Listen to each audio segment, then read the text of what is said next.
오늘의 코인, 오늘은 비선실세 시간입니다. 오늘도 하이스트 전문가님 한번 모셔보고 시장에 관한 분석들 한번 들어보겠습니다. 자, 2022년 마지막 방송입니다. 대표님 한번 인사 부탁드립니다. 반갑습니다. 절하시는 거 아니죠, 대표님? 네, 안녕하세요. 하이스트입니다. 시청자 여러분, 2022년도 이제 끝자락인데요. 올 한 해 마무리 잘 하시고 다가올 새해 소망하셨던 모든 일이 잘 되시길 바라겠습니다. 네, 그렇습니다. 그래도 저희가 2022년도 너무나 힘들게 버텨왔습니다. 정말 암호화폐 역사적으로 좀 최악의 해였다라고 해도 좀 과언이 아닐 것 같아요. 이런 시점에서 우리가 내년에 과연 어떤 전략을 좀 세워봐야 될까요? 대표님의 의견도 좀 궁금하고 대표님께서 오늘 또 준비해 오신 내용들도 궁금하거든요. 바로 한번 이야기 들어보겠습니다. 네, 앵커님 말씀해 주셨듯이 네. 올해 너무 최악이었거든요. 너무 힘들었어요, 진짜. 비트코인은 고점 대비해서 올해 한 해만 64% 정도 하락했고 상위 100대 코인이 대부분 하락률이 68% 정도로 그야말로 최악의 한 해가 아니었나. 근데 이제 2022년을 이제 보내야 되잖아요. 다가올 2023년에는 어떤 이슈가 있을지 좀 한번 살펴보려고 나왔는데 가장 가까이에 다가올 이슈는 이 리플과 SEC 소송이 이제 마무리될 단계거든요. 언론에서는 한 2달 정도 뒤에는 마무리가 될 것이다 예견하고 있고 저는 감히 누가 이길지는 단언을 좀 못할 정도로 네. 근데 좀 불확실성이 좀 빨리 사라졌으면 해요. 리플이 승소를 하든 SEC가 성소를 하든 이 불확실성이 지나야 코인 시장이 조금 더 활기를 좀 되찾을 수 있을 것 같고 물론 투자자 입장에서는 리플이 승소해서 알트코인 전반적으로 붐이 좀 일어나길 바라지만 개인적인 생각으로는 SEC의 손을 좀 들어주지 않을까 법원에서 이렇게 좀 판단을 하고 있거든요. 근데 SEC가 만약에 승소를 한다고 하더라도 이렇게 많이 빠졌는데 여기서 뭐 더 빠질 수 있을까 이런 생각도 좀 가져보고 있습니다. SEC가 이제 승소를 할 가능성이 크다라고 말씀을 해주셨는데 최근에 이 SEC 측에서도 이 리플 소송의 트리거가 될 수 있는 힘문 연설을 또 봉인해달라는 요청을 했습니다. 아무래도 소송의 어떤 흐름들을 본인들에게 좀 유리하게 가져가기 위해서 정말 노력을 많이 하는 것 같아요. 우선 그 일각에서는 이제 이런 그 봉인이 리플이 좀 유리한 것이 아니냐라는 해석도 오히려요? 나오고 있고 어떡해요? 그것 때문에 이틀 전에 그 코인 전문 이제 해외 변호사는 리플의 승소를 50% 이상 잡고 있다. 이런 의견도 내놓으면서 이틀 전에 반짝 상승이 나왔어요, 맞아요. 리플이. 네. 근데 이 고래와 싸움이잖아요. 그쵸. 네, 정부와 싸움에서 이기기가 정말 쉽지 않다는 걸 과거 판례를 통해서도 좀 다양하게 좀 다뤄왔던 부분이라 이기든 지든 저는 개인적으로는 투자자 입장에서는 빨리 좀 마무리가 됐으면 좋겠고 그리고 물론 승소한 다음에 알트코인 전반의 상승은 이루어지겠지만 패소한다고 해도 알트코인 전반적으로 이렇게 하락했는데 더 떨어질까라는 생각도 들고 있습니다. 네. 그렇습니다. SEC와 리플과의 소송 생각보다 너무나 많이 지연되고 있는 부분들이 있는데요. 어쨌든 그게 누가 이기는지가 중요하다라기보단 지금 투자자분들이 이 소송의 결과를 기다리면서 너무 많이 지쳐 있다라는 게 핵심 포인트이지 않을까 싶습니다. 차라리 결과가 빨리 나와서 이 불확실성이 해소되는 것이 조금 더 중요하지 않을까 그런 생각이 저도 역시 드는데요. 이어서 오늘 또 이더리움 상하이 하드포크에 관한 이슈들과 월가에서 또 암호화폐 시장을 진출했다라는 이슈들 최근에 크게 부각을 받았었거든요. 관련해서 한번 이야기도 들려주시면 좋을 것 같습니다. 3월에 있을 이제 이더리움 상하이 하드포크 업그레이드는 투자자로서는 큰 기대를 못 하고 있어요. 저도 그래요. 왜냐하면 올해 네. 머지 때 네. 기대를 좀 했었는데 머지 전에 뭐 어느 정도 상승이 나오다가 머지 이후로는 정말 별거 없었거든요. 상하이 하드포크도 이제 스테이킹된 물량이 풀릴 수 있다는 오히려 매도 압력에 대한 우려도 있지만 생태계 확장이나 용량의 확장으로 시간이 지날수록 이더리움이 이제 좀 더 커갈 수 있는 여건이 마련되지 않을까라는 희망적인 생각도 좀 가지고 있거든요. 근데 그 전후로 드라마틱한 반전이 나오지는 쉽지 않을 것 않겠다. 같다. 네, 이렇게 좀 바라보고 있고요. 그 월가의 암호화폐 시장 그 오프닝 때도 앵커님이 말씀해 주셨는데 1월 달에 이제 본격적으로 거래소가 거래소를 출범하더라고요. 진출이 네. 되는데 좀 너무 아이러니하고 좀 웃긴 게 웃긴 것 같아요. 네. 그렇게 디파이 탈중앙화를 외치던 이제 그러니까요. 암호화폐가 정말 월가는 미국 금융의 심장이거든요, 전 세계에. 거기서 이제 진출하고 중국도 얘네들이 진출하니까 따라서 진출한다는 건 이제 대놓고 중앙화하겠다. 집단한 투자자들이 탈중앙 외치면서 불안하고 올해 거의 뭐 피해액만 거의 한 487억 달러, 그러니까 487억 달러면 국내 돈으로 한 60조 정도 우와. 해킹 피해액만 이 정도인데 중앙으로 들어가서 좀 신뢰도 있고 안정성 있고 과거 이제 FTX 사건이 워낙 많이 뒤었다 보니까 이런 품 안으로 좀 들어가고 싶지 않은 거에 반영일 수도 있고 이에 따라서 이제 시장의 규제가 강화될 수밖에 없잖아요. 이제 중앙으로 들어오다 그렇죠. 보니까. 근데 과연 지금도 디지털 자산법이나 이런 부분이 국내도 마찬가지고 미국도 마찬가지로 계류 중이거든요. 통과도 안 됐는데 이 중앙에서 진출하면 과연 가이드를 어떻게 잡을지도 미지수라 올해 만약에 이제 뭐 월가의 공룡 특히 뭐 골드만삭스나 JP 모건 쪽에서도 투자 상품이라든지 거래소 진출이 나온다면 모르겠는데 보수적인 기관들은 아직도 암호화폐에 대해서 뭐 변동성이 너무 크다, 내재적 가치가 불확실성이 많다. 이 때문에 꺼리는 투자자들이 많기 때문에 과연 어느 정도까지 월가에서 확장을 좀 시킬 수 있을지 그리고 이 규제에 대해서 사실 저는 손 놓고 보고 있다는 게 맞다고 보거든요. 코로나 때 뭐 국내도 마찬가지지만 미국 같은 경우는 천문학적인 이 금액을 시장이 풀어버렸단 말이에요.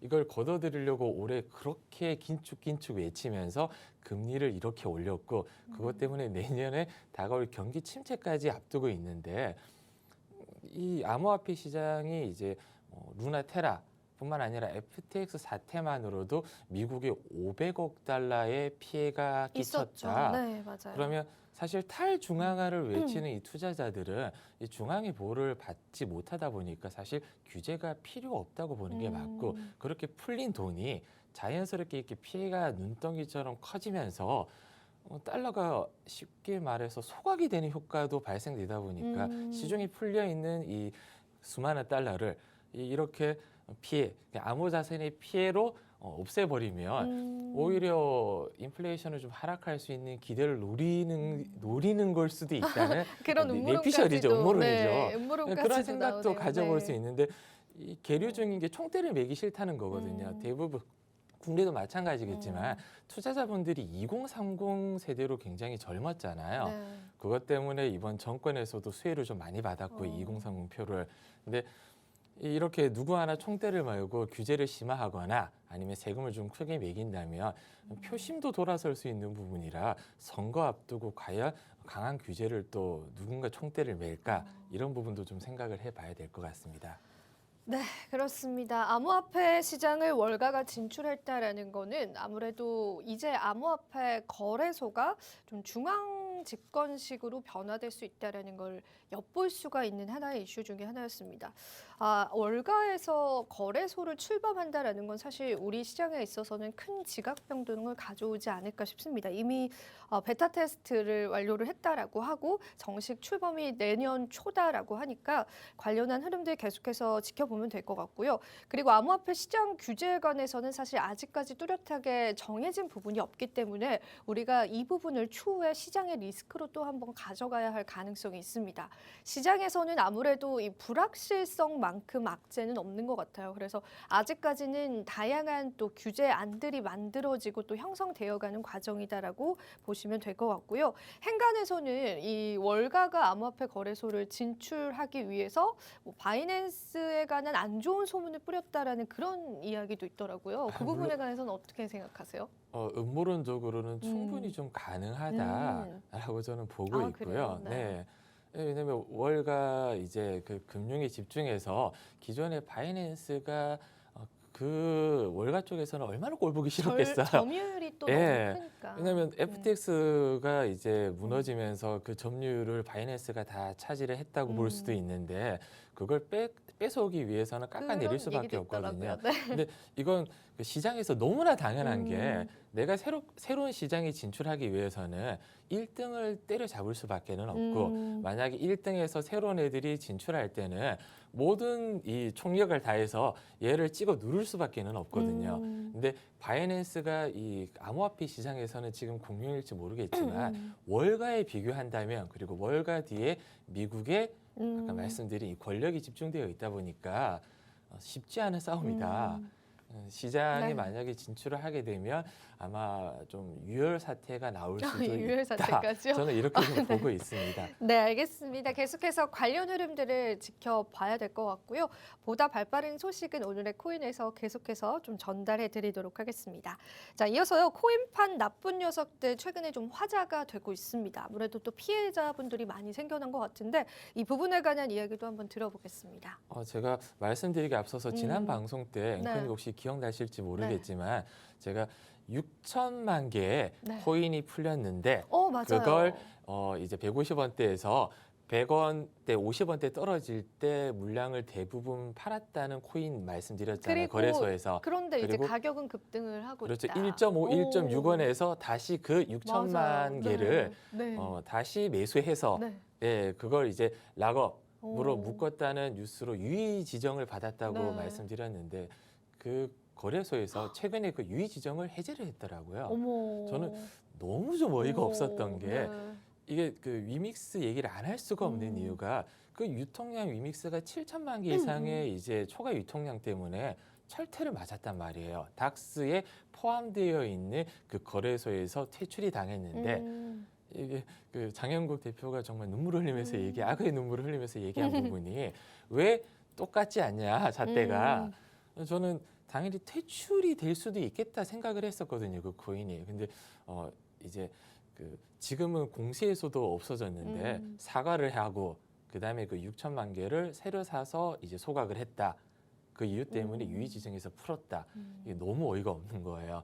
그리고 지금 저희 지난주 노란 톡방에 들어오신 분이 이렇게 톡으로 내용을 한번 남겨주셨어요. 아이템 버스라는 코인 전 처음 들어봤거든요. 저도 처음 들어봐요. 이런 코인이 네. 있었나? 근데 150원에 매수했는데 지금은 4,5원에 국내 거래소가 아닌 해외 거래소에서 거래되고 있는데 어떡하죠? 근데 처음에 이제 어떤 커뮤니티나 아니면 이런 데서 이제 추천을 받고 강하게 매수를 하라는 사인을 좀 받았다고 하더라고요. 근데 너무 좀 안타까운 게 6월 달, 9월 달, 연말에는 국내 거래소 이름만 들어도 아는 거래소에 상장이 될 거다.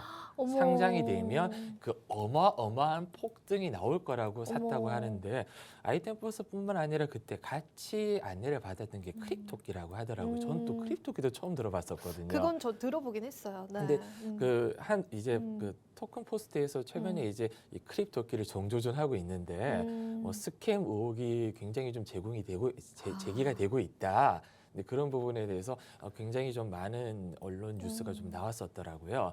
그리고 한쪽에서는 이제 유튜버가 올해 뭐 2022년 가장 많이 본 앱이잖아요. 대부분 투자자분들이 좀 안타깝게도 이런 언론보다는 유튜브로도 신뢰하시는 분들이 그러니까요. 많을 네. 정도로 근데 저는 너무 안타까운 부분이 이런 노란 톡방에 들어오셔서 제가 아이템버스에 대해서 알아보고 어떻게 대응해야 될지도 말씀을 드렸는데도 불구하고 이분은 150원이 4원이 됐지만 처음에 사라고 했던 그 사람의 말을 지금도 더 믿고 있더라고요. 너무 좀 어떡해요. 안타까운 네. 부분이 이게 생존 편향이잖아요.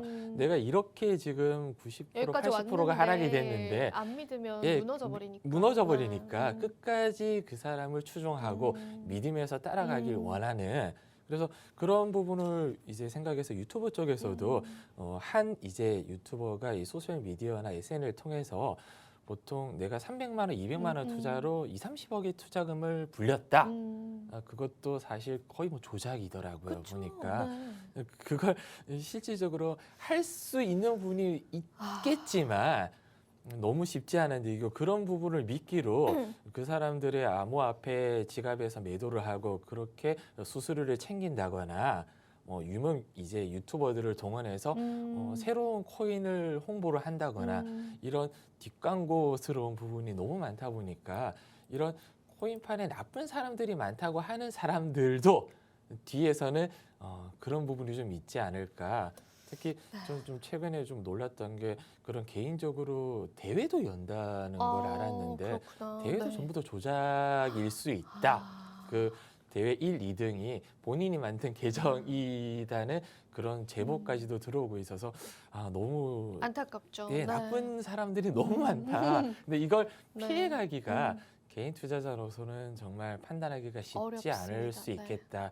그래서 정말 냉정하게 좀 판단을 하고 투자를 좀 하셨으면 한다는 조언을 다시 한번 좀 드리고 싶습니다. 네, 정말 중요한 말씀을 해주셨습니다. 저희가 늘 말씀드리는 부분들이 우리가 흔히 알고 있는 이제 대장주격이 되는 비트코인과 이더리움을 비롯한 몇몇 코인을 빼고 알트코인과 김치코인들 투자하실 때는 정말 여러분들이 중요하게 생각을 하셔야 하고요. 아직 이 시장 자체가 제대로 형성이 되어 가고 있는 과정일 뿐이지 어떤 코인들이 좀 인증을 받았다거나 입증을 받았다라는 건 아닙니다. 그래서 개인 투자자분들은 이 부분에 꼭 유의를 하셨으면 좋겠습니다.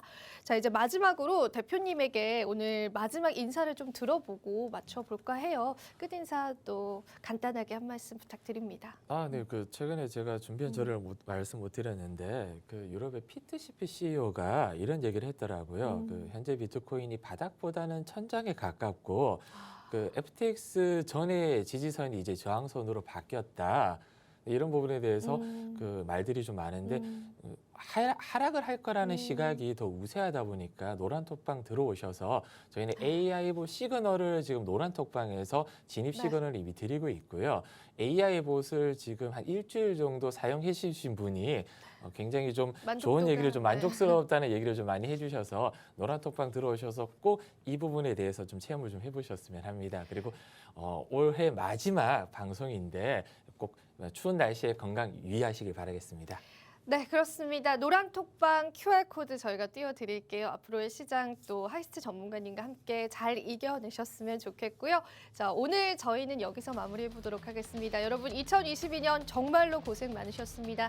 내년에는 우리 모두 다 웃을 수 있기를 바라고요. 모두들 새해 복 많이 받으세요.